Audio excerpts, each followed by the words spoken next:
ਵਾਹਿਗੁਰੂ।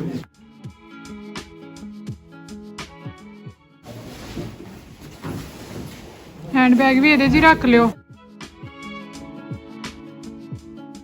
अज Ricky चलिया जी दूजी बार। Ricky चलिया मेरा पुत दूजी गरी है। ये कीरा पहला दिल्ली जाया है, पहली बार सारे नु परेशान कीता। हां हुन दूजी गरी जा रहा। ठीक है हुन कोई नहीं खुश रही है। हां जी ताई ਇਹਨਾਂ ਨੂੰ ਨਾਲ ਲੈ ਕੇ ਜਾ ਰਿਹਾ। ਪਿਛਲੀ ਵਾਰ ਮੋੜਦਾ ਸੀਗਾ ਕਹਿੰਦੇ ਮੈਂ ਰਾਜ ਨਹੀਂ ਆਇਆ। चल बैठ जा ਇਹਦੇ ਪੈਰੀ ਹੱਥ ਲਾ। ठीक है मासी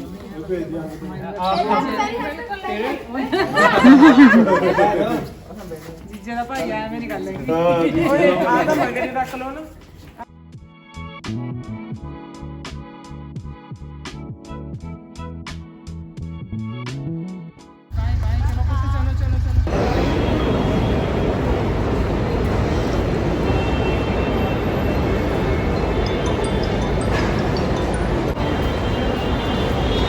लो जी रिक्की का कागज पत्रों का जोड़ा काम सीगा इमीग्रेशन का वो सारा कंप्लीट हो गया। तो इस करके हुण असीं चले हाँ। वाहिगुरू दे अंग संग सहाय होवे, अगे भी सुख शांति दे नाल कनेडा पहुंचे। लो जी ਜਿਹੜੀਆਂ ਤੁਸੀਂ ਮੂਰੇ ਵੀਡੀਓ ਦੇ ਵਿੱਚ ਕਲਿੱਪਾਂ ਦੇਖ ਚੁੱਕੇ ਹੋ, ਤੁਹਾਨੂੰ ਇਹਨਾਂ ਤੋਂ ਸਾਰਾ ਕੁਝ ਪਤਾ ਲੱਗ ਜਾਊਗਾ। ਤੇ ਬਾਕੀ ਜੋ ਸਾਡੇ ਨਾਲ ਬੀਤੀ ਰਿੱਕੀ ਨੂੰ ਭੇਜਣ ਪਿੱਛੇ ਉਹ ਕਿਸੇ ਨਾਲ ਨਹੀਂ। ਸਾਡੇ ਇੰਨੇ ਮੈਂਬਰ ਘਰੋਂ ਗਏ ਨੇ ਅੱਜ ਤੱਕ। ਪਹਿਲਾਂ ਸਾਡੇ ਡੈਡੀ ਸਹੁਰਾ ਸਾਹਿਬ ਮੇਰੀਆਂ ਨਣਦਾਂ ਮੇਰੇ ਬੇਟੇ ਹੋਰ ਵੀ ਕਿੰਨੇ ਰਿਸ਼ਤੇਦਾਰ ਸਾਡੇ ਗਏ ਨੇ। ਕਦੇ ਵੀ ਸਾਡੇ ਨਾਲ ਐਦਾਂ ਨਹੀਂ ਹੋਇਆ। ਇੰਨੀਆਂ ਕੜਚਣਾ ਆਈਆਂ। ਗੱਲ ਸੁਣ ਆਪਾਂ ਗਏ, ਇਹਦੇ ਮੰਮੀ ਡੈਡੀ ਗਏ, ਕਿਸੇ ਇਹਨਾਂ ਦੇ ਪਾਪਾ ਤਾਈ ਗਏ ਬੜੇ। ਜੀ ਉਹ ਚਲੇ ਗਿਆ ਇੱਥੋਂ ਤੇ ਉੱਥੇ ਜਾ ਕੇ ਉਹਨਾਂ ਨੇ ਕੋਈ ਕਾਗਜ਼ ਮੰਗ ਲਿਆ ਤੇ ਉਹ ਕਾਗਜ਼ ਹੈ ਨਹੀਂ ਸੀ। ਰਾਤ ਨੂੰ 11 ਵਜੇ ਜਦੋਂ ਸਾਨੂੰ ਫੋਨ ਆਇਆ, ਤੁਸੀਂ ਸੋਚ ਸਕਦੇ ਹੋ ਵੀ ਸਾਡੇ ਤੇ ਕੀ ਬੀਤੀ ਹੋਣੀ ਆ। ਵੀ ਅਸੀਂ ਫਿਰ ਉਹਨੂੰ ਕਿਹਾ ਰਿਕੁਐਸਟ ਕਰ ਲਿਆ, ਕਹਿੰਦਾ ਮੰਨਦੇ ਨਹੀਂ ਮਾਸੀ ਜੀ। ਮੈਂ ਕਿਹਾ ਚੱਲ ਵਾਪਸ ਆ ਜਾ। ਸਾਰੀ ਰਾਤ ਅਸੀਂ ਸੁੱਤੇ ਨਹੀਂ ਹੈਗੇ ਤੇ ਚਲੋ ਆ ਗਿਆ। ਇੰਨੀ ਕੜਚਣ ਆਈ। ਮੈਂ ਕਹਿੰਦਾ ਵੀ ਕੋਈ ਇਹੋ ਜਿਹਾ ਕੰਮ ਹੈ ਹੀ ਨਹੀਂ ਸੀ ਜਿਹੜਾ ਉਹਦਾ ਸਹੀ ਸਲਾਮਤ ਹੋਇਆ ਹੋਵੇ ਟਾਈਮ ਨਾਲ। 2 ਕਰੋਨਾ ਕਰਾਏ, 4 ਹੋ ਗਏ, ਉਹ ਰਿਪੋਰਟਾਂ ਆਈਆਂ ਹੀ ਨਹੀਂ। ਅੱਛਾ ਜਾਂਦੇ ਦੀ ਜਦ ਅਸੀਂ ਟਿਕਟ ਕਰਵਾਈ, ਏਜੰਟ ਕਹਿੰਦਾ ਤੁਹਾਨੂੰ ਟਿਕਟ ਮਿਲੂ 5:30 ਸ਼ਾਮ ਨੂੰ। ਫਿਰ ਕਹਿੰਦਾ ਰਾਤ ਨੂੰ 9 ਵਜੇ, ਅਸੀਂ ਫਿਰ ਸਾਰੀ ਰਾਤ ਸਵੇਰੇ 9 ਜਾਗਦੇ ਵਜੇ, ਰਹੇ। ਫਿਰ 10 ਵਜੇ, ਫਿਰ 11 ਵਜੇ। 11 ਵਜੇ ਰਿੱਕੀ ਤੁਰਿਆ, ਕਹਿੰਦਾ ਤੁਸੀਂ ਚਲੋ ਟਿਕਟ ਆਊਗੀ। ਜਦ ਰਾਹੇਗਾ ਟਿਕਟ ਆ ਗਈ। ਅਸੀਂ ਟਿਕਟ ਕਢਾ ਲਈ, ਗਾ ਅੰਬਾਲੇ ਗਏ, ਫਿਰ ਸਾਨੂੰ ਰੀਜਨਲ ਟਿਕਟ ਭੇਜੀ। ਉਹ ਕਹਿੰਦਾ ਕੈਂਸਲ ਕਰ ਦਿਓ, ਤੁਹਾਡੀ ਟਿਕਟ ਹੁਣ ਆਈ। ਇੰਨੀ ਬੁਰੀ ਦੇਖੋ ਸੋਚ ਵੀ ਨਹੀਂ ਸਕਦੇ, ਕਿਉਂਕਿ ਇੱਕ ਤਾਂ ਬੰਦਾ ਕਾਲੀ ਦੇ ਵਿੱਚ ਸੀਗਾ। ਕਰੋਨਾ ਦੀ ਰਿਪੋਰਟ ਵੀ ਜਿਹੜੀ ਅਸੀਂ ਕਰਾਈ ਉਹ ਸਾਨੂੰ ਮਿਲੀ ਨਹੀਂ। ਦੁਬਾਰਾ ਅਸੀਂ ਕਿਉਂਕਿ ਵਾਪਸ ਆਉਣ ਕਰਕੇ ਸਾਨੂੰ ਦੁਬਾਰਾ ਕਰਾਉਣੀ ਪੈਣੀ ਸੀਗੀ, ਕਿਉਂਕਿ ਉਹਦਾ ਟਾਈਮ ਨਿਕਲ ਜਾਣਾ ਸੀ ਕੈਨੇਡਾ ਪਹੁੰਚਣ ਤੱਕ। ਜਿਹੜੀ ਉਹ ਕਰਵਾਈ ਅਸੀਂ ਉਹ ਜਾ ਕੇ ਅਸੀਂ ਕਰਨਾਲ ਤੋਂ ਲਈ ਕਰਨਾਲ ਕਢਵਾਈ। ਪਰ ਇੰਨਾ ਕਾ ਜਾਣੀ ਕਿ ਇਹਦੇ ਵਿੱਚ ਬਹੁਤ ਸਾਰੇ ਬੰਦਿਆਂ ਨੇ ਸਾਡਾ ਸਾਥ ਦਿੱਤਾ। ਅਮਨ ਦਾ ਬ੍ਰਦਰ ਮੁਸਾਫਰ ਸਿੰਘ, ਜਸਵੀਰ ਸਿੰਘ ਲੌਂਗੋਵਾਲ, ਜਾਣੀ ਇੰਨੀ ਕੁ ਜ਼ਿਆਦਾ ਇਹਨਾਂ ਨੇ ਹੈਲਪ ਕੀਤੀ। ਅੱਗੇ ਦੇਖੋ ਕਿਉਂਕਿ ਜਦੋਂ ਬੰਦੇ ਦੀ ਜਾਣ ਪਹਿਚਾਣ ਹੁੰਦੀ, ਉਹਨਾਂ ਨੂੰ ਪਤਾ ਹੁੰਦਾ ਫੋਨ ਕਰਕੇ ਜਲਦੀ ਰਿਪੋਰਟ ਮਿਲ ਜਾਂਦੀ ਆ ਤੁਹਾਨੂੰ। ਪਰ ਟਿਕਟ ਤੋਂ ਸਾਨੂੰ ਬਹੁਤ ਹਾਸਾ ਆਇਆ ਤੇ ਗੁੱਸਾ ਵੀ ਬਹੁਤ ਜ਼ਿਆਦਾ ਆਇਆ ਜਦੋਂ ਦੁਬਾਰਾ ਕਹਿੰਦੇ ਟਿਕਟ ਤਾਂ ਅਸੀਂ ਤੁਹਾਡੀ ਹੁਣ ਭੇਜੀ ਆ, ਕਿਉਂਕਿ ਉਹਨਾਂ ਨੇ ਸਾਨੂੰ ਘਰੋਂ ਤਾਂ ਭੇਜ ਚੁੱਕੇ ਸੀ।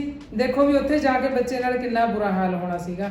ਉੱਥੇ ਵੀ ਜਦੋਂ ਪਹੁੰਚਿਆ ਟਿਕਟ ਕਹਿੰਦੇ ਤੇਰੀ ਕੋਈ ਪ੍ਰੋਬਲਮ ਆ ਟਿਕਟ 'ਚ, ਫਿਰ ਵਾਪਸ ਬਿਠਾਤਾ। ਕਹਿੰਦੇ ਵਾਪਸ ਜਾ ਵੀ ਵੇਟ ਕਰ। ਹਾਂ ਵੀ ਏਦਾਂ ਕਿਸੇ ਨਾਲ ਨਹੀਂ ਬਣੀ ਹੋਣੀ। ਚਲੋ ਸ਼ੁਕਰ ਆ ਪ੍ਰਮਾਤਮਾ ਦਾ, ਫਿਰ ਕੋਈ ਵੀ ਦਿੱਤਾ ਲਿੱਤਾ ਮੂਹਰੇ ਪੁੰਨ ਆ ਗਿਆ ਉਹਦੇ ਤੇ ਸਹੀ ਸਲਾਮਤ ਉਹ ਭਾਈ ਜਹਾਜ਼ ਦੇ ਵਿੱਚ ਬੈਠਿਆ। ਤਾਂ ਅਸੀਂ ਰੱਬ ਦਾ ਲੱਖ ਲੱਖ ਸ਼ੁਕਰਾਨਾ ਕੀਤਾ, ਕਿਉਂਕਿ ਸਾਡੀ ਵੀ ਇੱਜ਼ਤ ਰਹਿ ਗਈ। ਕਿਉਂਕਿ ਇੰਨੀ ਦੇਰ ਤੋਂ ਸਾਡੇ ਕੋਲ ਰਹਿ ਰਿਹਾ ਸੀ, ਕਿਉਂਕਿ ਸਾਡੀ ਵੀ ਜ਼ਿੰਮੇਵਾਰੀ ਬਣਦੀ ਸੀ ਵੀ ਮਾਂ ਪਿਓ ਨੇ ਸਾਡੇ ਕੋਲ ਛੱਡਿਆ ਵੀ ਸਹੀ ਸਲਾਮਤ ਉਹ ਆਪਣੀ ਜਗ੍ਹਾ ਤੇ ਜਿੱਥੇ ਜਾਣਾ ਸੀ ਪਹੁੰਚ ਜਾਵੇ। ਚਲੋ ਜੀ ਉਹ ਪਹੁੰਚ ਚੁੱਕਿਆ ਹੁਣ। ਪਰ ਜੋ ਸਾਡੇ ਨਾਲ ਬੀਤੀ ਦਿਨ ਰਾਤ ਅਸੀਂ ਸੌਂ ਕੇ ਹੀ ਨਹੀਂ ਦੇਖਿਆ। ਸਾਡਾ ਇੰਨਾ ਬੁਰਾ ਹਾਲ ਵੀ ਵਾਹਿਗੁਰੂ ਸੱਚੇ ਪਾਤਸ਼ਾਹ ਏਦਾਂ ਦੀ ਕਿਸੇ ਵੀ ਬੱਚੇ ਨਾਲ ਜਾਂ ਉਹਦੇ ਘਰ ਪਰਿਵਾਰ ਨਾਲ ਕਿਸੇ ਨਾਲ ਵੀ ਨਾ ਬੀਤੇ। ਨਾ ਅਸੀਂ ਉਹਦੇ ਮੰਮੀ ਡੈਡੀ ਨੂੰ ਦੱਸਣ ਜੋਗੇ। ਸਾਨੂੰ ਰਾਤ ਦੇ 11-12 ਵਜੇ ਮੈਸੇਜ ਆਈ ਜਾਣ। ਮੈਂ ਮਹਿਕ ਨੂੰ ਕਿਹਾ ਵੀ ਚਲੋ ਦੱਸ ਦਿੰਦੇ ਆ। ਮਹਿਕ ਕਹਿੰਦੀ ਮੰਮੀ ਆਪਾਂ ਤਾਂ ਰੋ ਕੇ ਮਾਰੀ ਰਹੇ ਹਾਂ। ਜੇ ਮੰਮੀ ਉਹਨਾਂ ਨੂੰ ਪਤਾ ਲੱਗ ਗਿਆ ਵੀ ਡੈਡੀ ਦਾ ਪਤਾ ਨਹੀਂ ਕੀ ਬਣੂਗਾ। ਜਦੋਂ ਬਲੱਡ ਪ੍ਰੈਸ਼ਰ ਹਾਈ ਹੁੰਦਾ ਤੇ ਫਿਰ ਬੰਦੇ ਨੂੰ ਟੈਨਸ਼ਨ ਵੀ ਰਹਿੰਦੀ ਹੈ। ਇੱਕੋ ਦਮ ਏਦਾਂ ਦੀ ਗੱਲ ਦੱਸੀ ਵੀ ਪਤਾ ਨਹੀਂ ਕੀ ਹੋ ਜਾਊਗਾ ਡੈਡੀ ਨੂੰ। ਤੇ ਅਸੀਂ ਤਾਂ ਸਾਰੀ ਰਾਤ ਨਹੀਂ ਦੋਨੇ ਜਾਣੀਆਂ ਸੁੱਤੀਆਂ। ਤੇ ਸਵੇਰੇ ਅਸੀਂ 5 ਵਜੇ ਉਹਨਾਂ ਨੂੰ ਕਾਲ ਕਰਕੇ ਦੱਸਿਆ। ਮਹਿਕ ਨੇ ਤਾਂ ਦੱਸਿਆ ਨਹੀਂ, ਮੈਂ ਕਿਹਾ ਮੈਨੂੰ ਫੋਨ ਫੜਾ ਦੇ। ਚਲੋ ਲਓ ਜੀ, ਮੈਂ ਵੀਰ ਜੀ ਨੂੰ ਚੰਗੀ ਤਰ੍ਹਾਂ ਸਮਝਾਇਆ। ਮੈਂ ਕਿਹਾ ਵੀਰ ਜੀ ਕੋਈ ਗੱਲ ਨਹੀਂ, ਸਾਡੀ ਜ਼ਿੰਮੇਵਾਰੀ ਬਣਦੀ ਆ ਵੀ ਸਾਡੇ ਤੇ ਅੜਚਣ ਆਉਣੀ ਸੀਗੀ, ਵੀ ਤੁਸੀਂ ਟੈਨਸ਼ਨ ਨਾ ਲਿਓ, ਪਰ ਕੋਈ ਗੱਲ ਨਹੀਂ, ਕੰਮ ਬਣ ਜਾਊਗਾ। ਵੀ ਇਹਦੇ 'ਚ ਕਿਹੜਾ ਕੋਈ ਹੋਰ ਗਲਤ ਕੰਮ ਸੀਗਾ ਜਾਂ ਉਹਦੇ ਡਾਕੂਮੈਂਟ ਗਲਤ ਸੀਗੇ, ਸਾਰਾ ਕੁਝ ਉਹਦਾ ਸਹੀ ਸੀਗਾ। ਪਰ ਮੈਂ ਉਹਦੇ ਮਾਸੜ ਜੀ ਨੂੰ ਪਹਿਲੀ ਵਾਰੀ ਇੰਨੀ ਟੈਨਸ਼ਨ ਦੇ ਵਿੱਚ ਦੇਖਿਆ। ਸਾਨੂੰ ਫੋਨ ਆਇਆ, ਬੈਲ ਹੋਈ, ਮੈਂ ਕਿਹਾ ਹਾਏ ਹਾਏ, ਮੇਰੇ ਮੂੰਹ ਚੋਂ ਇਦਾਂ ਹੀ ਨਿਕਲਿਆ ਵੀ ਕੀ ਹੋ ਗਿਆ ਹਨਾ। ਤੇ ਇਹ ਭੱਜ ਕੇ ਰੂਮ 'ਚ ਪਏ ਸੀਗੇ, ਅਸੀਂ ਬਾਹਰ ਪਏ ਸੀ ਲੌਬੀ 'ਚ ਦੋਨੇ ਜਾਣੀਆਂ। ਤੇ ਆ ਕੇ ਸਾਨੂੰ ਕਹਿੰਦੇ ਕੀ ਹੋ ਗਿਆ। ਕਦੇ ਇਹਨਾਂ ਨੇ ਕਿਸੇ ਚੀਜ਼ ਦੀ ਟੈਨਸ਼ਨ ਨਹੀਂ ਲਈ, ਪਰ ਉਸ ਦਿਨ ਰਿੱਕੀ ਦੀ ਟੈਨਸ਼ਨ ਨਾਲ ਇਹ ਵੀ ਸਾਰੀ ਰਾਤ ਨਹੀਂ ਸੁੱਤੇ ਹੈਗੇ। ਚਲੋ ਫਿਰ ਵੀ ਵਾਹਿਗੁਰੂ ਨੇ ਸਾਡੀ ਬਾਹ ਫੜੀ, ਸਾਡਾ ਬੱਚਾ। ਮੈਂ ਕਟਾਣਾ ਸਾਹਿਬ ਉਹਦੇ ਜਾਣ ਤੋਂ ਬਾਅਦ ਮੱਥਾ ਟੇਕ ਕੇ ਆਇਆ। ਅਸੀਂ ਮਾਲਕ ਸਾਰੇ ਦਾ ਜਾਣੇ ਕਰੋੜਾਂ ਅਰਬਾਂ ਖਰਬਾਂ ਧੰਨਵਾਦ ਕਰਿਆ ਉਹ ਵਾਹਿਗੁਰੂ ਵੀ ਦੇ। ਸਾਡੀ ਤਾਂ ਇੱਜ਼ਤ ਰੱਖ ਲਈ। ਜਿਹੜਾ ਲੜਕਾ 3 ਮਹੀਨੇ ਤੋਂ ਰਹਿ ਰਿਹਾ ਸੀਗਾ, ਬਈ ਸ਼ੁਕਰ ਮੇਰੇ ਮਾਲਕ। ਉਹੀ ਆ ਜੀ, ਤੁਸੀਂ ਵਾਹਿਗੁਰੂ ਅੱਗੇ ਅਰਦਾਸ ਕਰਦੇ ਹੋ, ਤੁਹਾਡੀ ਅਰਦਾਸ ਪੂਰੀ ਹੁੰਦੀ ਆ। ਤੁਸੀਂ ਆਪਣੇ ਐਨ ਪੂਰਾ ਮਨ ਚਿੱਤ ਲਾ ਕੇ ਕਰਦੇ ਹੋ ਤਾਂ ਵਾਹਿਗੁਰੂ ਹਮੇਸ਼ਾ ਤੁਹਾਡੇ ਅੰਗ ਸੰਗ ਸਹਾਈ ਹੁੰਦਾ। ਹਾਂਜੀ ਲਓ ਜੀ, ਇੱਕ ਮੈਂਬਰ ਹੋਰ ਸੀ ਸਾਡੇ ਨਾਲ ਸ਼ਾਮਲ ਸਾਰੀ ਰਾਤ। ਤੇ ਜਦੋਂ ਮੇਰੀ ਛੋਟੀ ਭੈਣ ਆ, ਤੁਸੀਂ ਸਾਰੇ ਉਹਨੂੰ ਜਾਣਦੇ ਹੋ, ਤਕਰੀਬਨ ਪਟਿਆਲੇ ਵਾਲੀ, 11 ਵਜੇ ਉਹਨੇ ਜਾ ਕੇ ਸਟੋਰੀ ਪਾਤੀ। ਪਹਿਲਾਂ ਹੀ ਜਦੋਂ ਅਸੀਂ ਰਿੱਕੀ ਨੂੰ ਛੱਡਣ ਗਏ, ਨੀਚੇ ਲਾਤੇ ਜਹਾਜ਼, ਮੈਂ ਉਹਨੂੰ 11 ਵਜੇ ਕਾਲ ਕੀਤੀ ਜਦੋਂ ਸਾਨੂੰ ਫੋਨ ਆਇਆ। ਮੈਂ ਕਿਹਾ ਵੀ ਆਲਮ ਤੂੰ ਸਟੋਰੀ ਡਿਲੀਟ ਕਰ ਦੇ। ਕਹਿੰਦੀ ਕੀ ਹੋ ਗਿਆ? ਮੈਂ ਕਿਹਾ ਵੀ ਐਦਾਂ ਕਰਕੇ ਰਿੱਕੀ ਨੂੰ ਤਾਂ ਵਾਪਸ ਮੋੜਤਾ। ਤੇ ਉਹਨੇ ਉਸੇ ਟਾਈਮ ਸਟੋਰੀ ਡਿਲੀਟ ਕੀਤੀ। ਕਹਿੰਦੀ ਮੈਂ ਸਾਰੀ ਰਾਤ ਨਹੀਂ ਸੁੱਤੀ ਹੈਗੀ। ਉੱਠ ਕੇ ਕਹਿੰਦੀ ਮੈਂ ਬੈਠ ਗਈ, ਮੇਰੀਆਂ ਲੱਤਾਂ 'ਚ ਨਾ ਦਰਦ ਹੋਵੇ। ਕਹਿੰਦੀ ਫਿਰ ਮੈਂ ਪਾਠ ਕੀਤੇ ਉੱਠ ਕੇ।